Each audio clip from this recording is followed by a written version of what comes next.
श्री कृष्ण भगवान ने पुनः एक कथा युधिष्ठिर को सुनाई।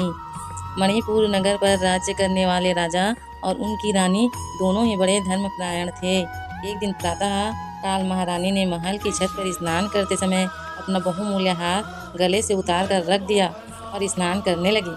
तभी आकाश में मंडराती चील की दृष्टि उस हार पर पड़ी। चील अपनी चोंच में पकड़कर उस हार को लेकर उड़ गई। उसी नगर के निकट एक गरीब बुढ़िया की झोपड़ी थी। उस पर एक मरा हुआ सर्प था। चील की दृष्टि जैसे ही सर्प पर पड़ी तो चील उस हार को झोपड़ी पर छोड़कर अपनी चोंच में सर्प को पकड़कर ले गया। अपने बहुमूल्य हीरों के हार को गायब होते देख महारानी उदास मन लिए महल में चली आई और राजा से हार वाला वृतांत कह सुनाया। तभी राजा ने कहा, धैर्य रखो, तुम्हारा हार तुम्हें अवश्य मिल जाएगा। राजा ने राज दरबार में पहुंचकर प्रधान को आज्ञा दी कि सारे नगर में ढिंढोरा पिटवा दिया जाए कि महारानी का बहुमूल्य हीरो का हार गायब हो गया है। जो व्यक्ति उस हार को लाएगा उसे बहुत बड़ा इनाम और सम्मान दिया जाएगा। ढिंढोरा सुनकर बुढ़िया दूसरे दिन उस हार को लेकर राज दरबार में पहुंची तथा उसने हार राजा को सौंप दिया। राजा हार लेकर प्रसन्न हुआ और उसने बुढ़िया से इनाम मांगने के लिए कहा।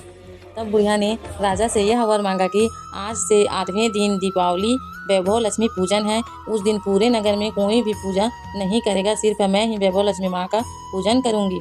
इसके लिए मेरे घर पूजन सामग्री आप भिजवा दीजिए। राजा ईश्वर को सुनकर बहुत ही आश्चर्यचकित हुआ और बुढ़िया से पूछा, तुम्हें इस वर से क्या लाभ होगा? बुढ़िया ने उत्तर दिया, महाराज, इस दिन दीपावली एवं वैभव लक्ष्मी पूजा करने से वैभव लक्ष्मी माँ भक्त के घर प्रसन्न होती है और भक्त के घर में सदैव निवास करती है। यह सुनकर राजा ने कहा कि मुझे भी वैभव लक्ष्मी माँ का पूजन करना है। बुढ़िया ने कहा, ठीक है महाराज, परंतु प्रथम पूजन तो मैं ही करूँगी, उसके बाद पूजन आप करेंगे। इस प्रकार बुढ़िया और राजा के पूजा करने के बाद घर विपुल संपदा धन ऐश्वर्य का निवास हुआ। भगवान श्री कृष्ण बोले, हे धर्मपुत्र, श्री वैभव लक्ष्मी पूजा व दीपावली उत्सव के दिन उस व्रत से लक्ष्मी की प्राप्ति होती है। अतः हे युधिष्ठिर, तुम भी वैभव लक्ष्मी माँ का पूजन करो, इससे तुम्हारा खोया हुआ राज व वैभव तुम्हें पुनः प्राप्त होगा।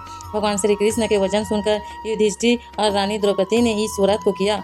उसके फलस्वरूप उनका खोया हुआ राज्य वैभव प्राप्त हुआ और राज्य में सदैव खुशहाली रही। जय माँ लक्ष्मी।